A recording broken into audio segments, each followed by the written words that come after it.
And welcome guys to another little video that I have in a little kind of a little series. Now, my buddy today, he's like war.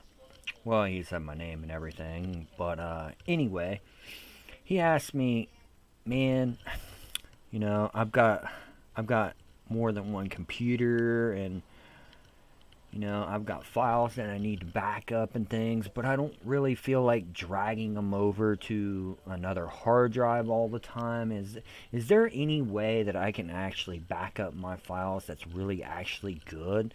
That's kind of automatic." Uh, I didn't really have the answer right then and there because I use a lot of different programs that I made for my own self, which I kind of want to keep for myself, but I wanted to see a free solution. So I started doing research and everything else. And to be honest with you, Windows has a built-in backup system that you can actually use, and it costs you absolutely nothing. And you can have it go to an extra hard drive or something in your own computer, but I have it going to a FreeNAS server that I have of myself.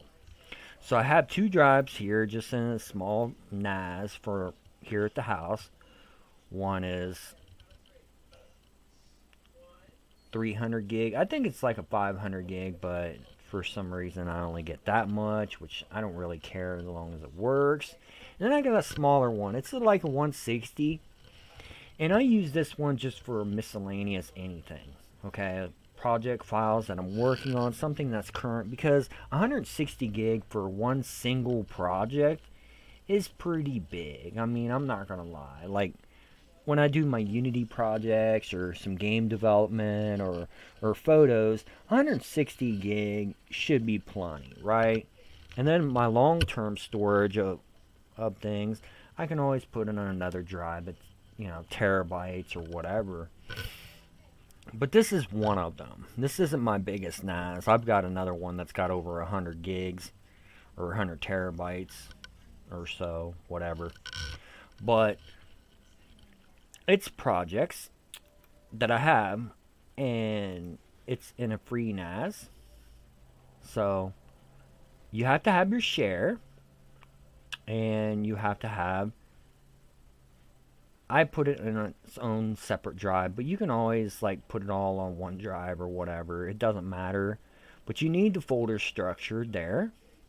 Now, when you're in your volumes and stuff, if you go over to the drive that you want, like so, you can create a data set, okay? Which all this does is make a folder. Let's make one right here. Data set. YouTube. Okay? And you just click add data set. Okay, so this will add under our projects. We'll what project files. Well, where's my data set? Maybe it didn't refresh. See, it refreshed. So it's got its little file structure and all that. Well, that's fine. And you are probably slamming my microphone. Well, you're no fun. Hello. Goodbye. I don't need your extra noise. That's kind of terrible. But this data set is here. Okay. YouTube, project files, whatever. So then you come down here to your shares. Okay, and you have your Windows share. Okay, you will add a share. You will give it a path, which we can go projects, this, and just select the YouTube. Okay, and we hit OK. You now created a share. Okay, so you're probably thinking, well, how do we access that share? It's quite easy. We go into here, we go my PC, and my file server and stuff like that starts with a 192.168, blah, blah, blah. You need this right here. But you just can't hit this because this will take you to the FreeNAS. You need to add a network location. So you'll hit this, next, next, next, and then you will, this is very important, this slash, okay? The forward bottom slash, whatever you want to call it, it's up there by the backspace or possibly above, it's above your enter key. You type in the address, another slash, and then we will go YouTube. Okay? Hit next. And it says it is not valid. Why is that? It's probably due to being case sensitive. YouTube. So, case sensitivity is a thing.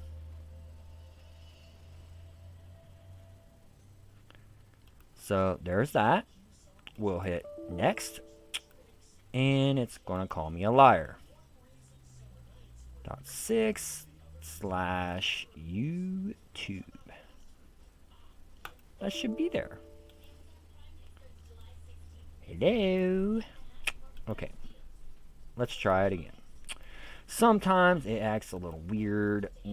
Depends on when it refreshes and that.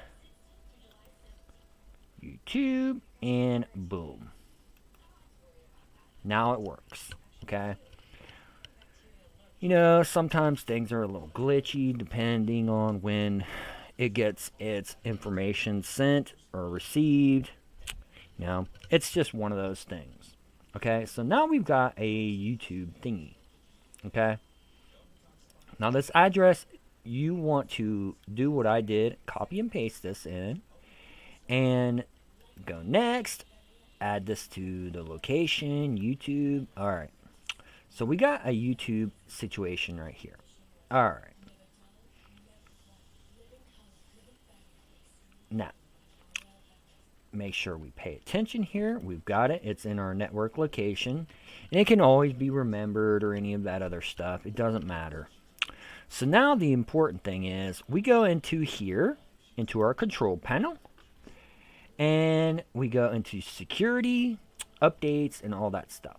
Okay? Yes, I did updates and blah, blah, blah. It's not important. We will do backup. Now, because I've already done this for myself, it will automatically back up. Okay? We go into more options. Okay. So, what it will do, let's just do this. Let's just do this. Okay. We will stop using this. Okay.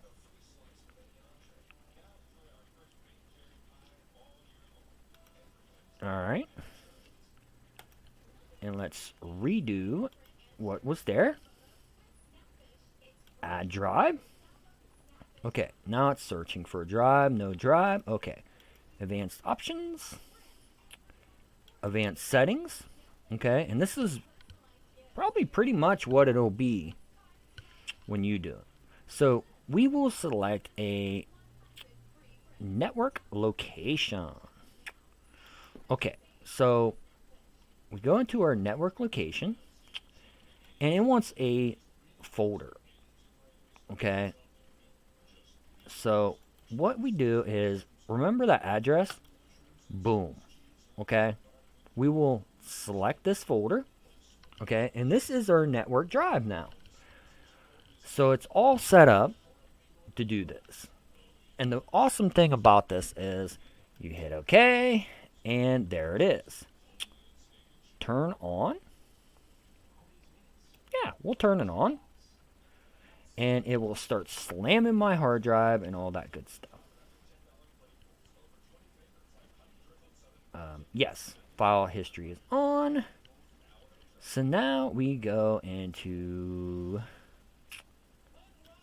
our security history.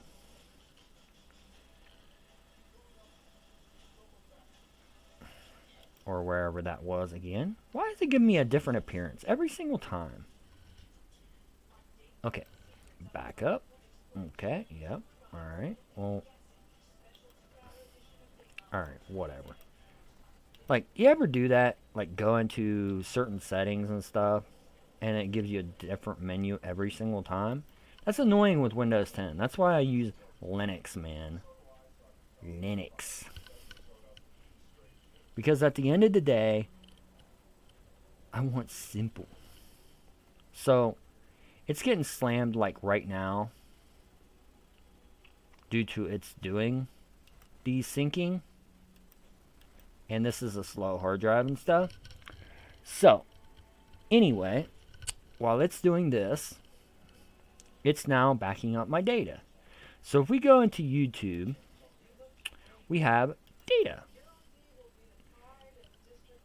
Now, it's kind of sluggish because of the computer that I am on. It's a laptop, so kind of stinks.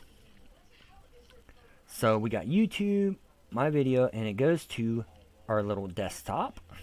And it should open, yep, configuration and data. We will go into data. See, users, word on, and we get links and all that stuff. Now, for the big question. Can we get rid of some of this other crap that's in there? And the answer is yes, we can. When we do backup, here's the settings to it. Every hour, which I don't recommend myself. Mine is every 12 hours. I'm cool with that. Games? No, I don't want to save that. Links? Nah, I don't care about that. Favorites? Nope. These are just the default things. My contacts? No. And this is all getting saved onto the NAS. Your custom little file jigger thingy. Searches? Don't care. OneDrive? Yeah. Let's save my OneDrive files to my server. Which, that might be something that you want to do. Okay. My desktop? Maybe. 3D objects? Nope, don't want that.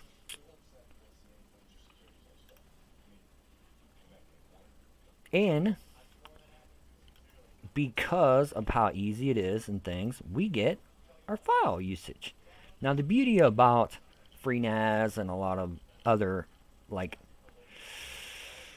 I want to say storage, network attached storage devices is because they have their own compression schemes, if I could talk, where they will compress the information down to save space, which is good for the most part, I guess. Desktop. Camera rolls, videos. No, that one will be dumb too because that's usually where I record my videos for. That save pictures, nah. Music, okay, we'll do that. So this is all the stuff that you can save. Now you can add one or subtract it. I'm pretty sure you guys could figure that out pretty easily. But now, anytime that you start up your computer, which this is what I would recommend. Don't have this keep my backups default forever. Mine is, personally, I like 3 months, okay? Since I'm doing Unity projects and stuff like that, I know mine's going to roughly be about, what, maybe 2-3 gigs? So take 3 gigs, 30, that would be like 300 gigs. So, once my backups and everything else exceed the hard drive, it will most likely start overwriting things. But I don't really care that it does that automatically myself, because I'll probably end up doing it myself anyway. Because here's how it will work. We'll go into the YouTube drive, okay? War, which yours will say something different and things. And it will open. See, mine's just getting smashed right now. if I wasn't recording, it would actually probably be a lot better. That and this computer isn't that great. There will be multiple versions of this for a backup, and each version of this is a different day. So in my settings, I would have that every 12 hours. Because this computer is never on, like a lot, every single day it will do one backup. Even though I have it every 12 hours, this computer is never going to be on past 4 to 5 hours a day, easy. Unless I actually leave it on, it's not going to give a crap. I'm not even really going to care. So if I go back in here in things and go into backups, it's set to automatic. So when I turn this on first part of the day, and it's on for like 2 hours, it will make a backup onto the NAS drive. Okay, just default behavior. Because it's set to every 12 hours, if it was on more than 12 hours, like I was doing heavy use, then it would probably back up more than once.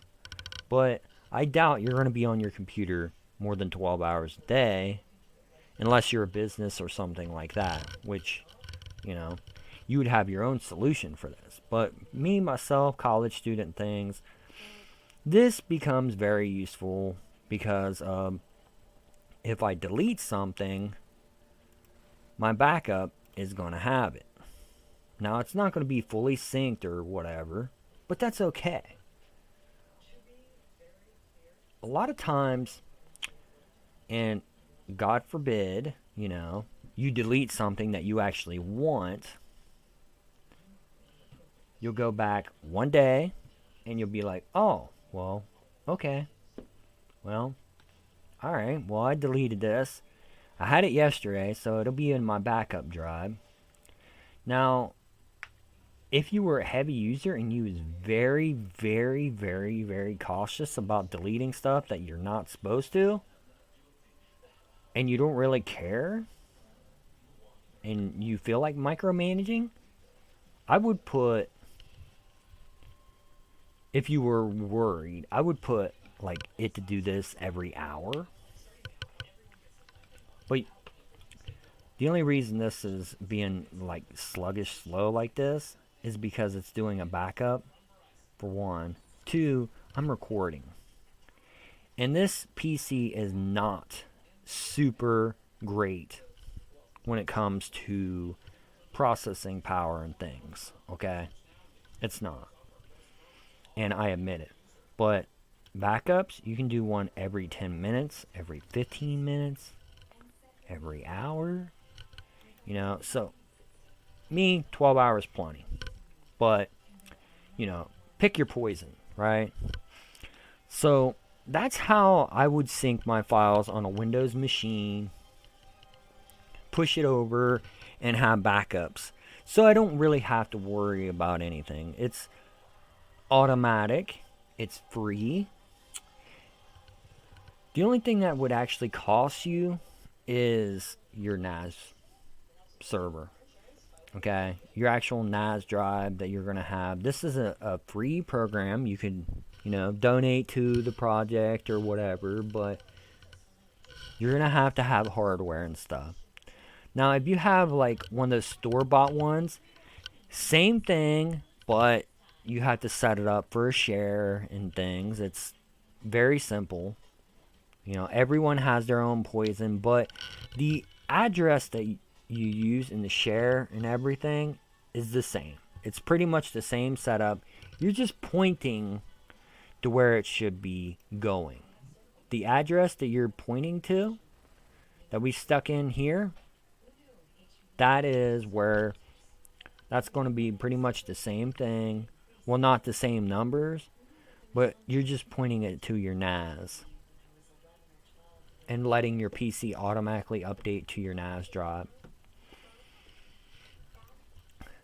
And just a little tip and a little advice, when it comes to NAS drives and things, don't buy something that you can't replace the hard drive in and things. If you're going to buy a NAS drive and things, network attached storage, build it.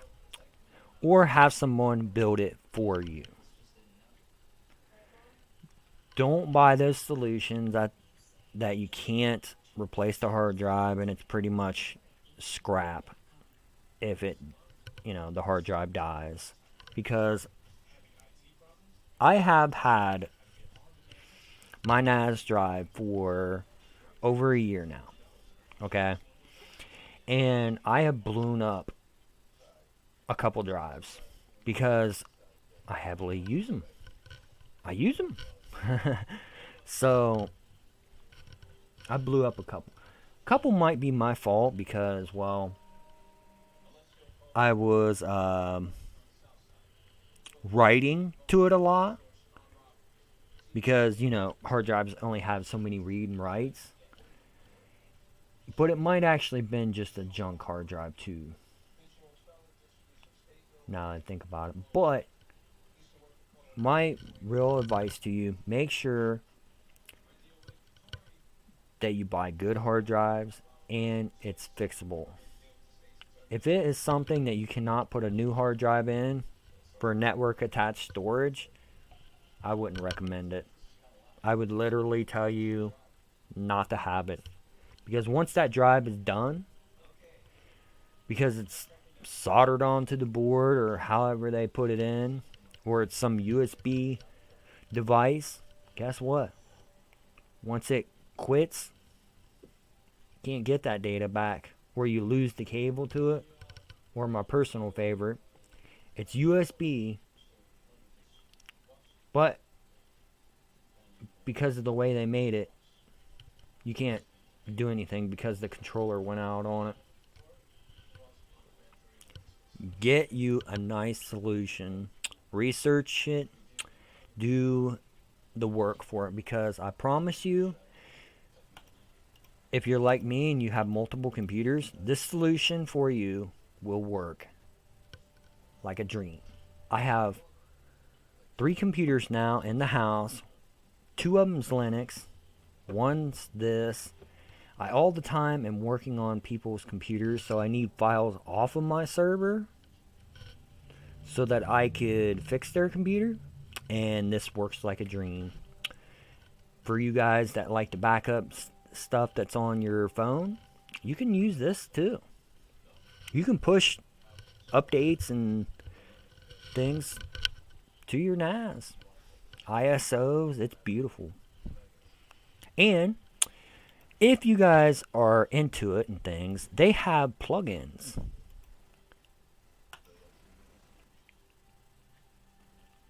For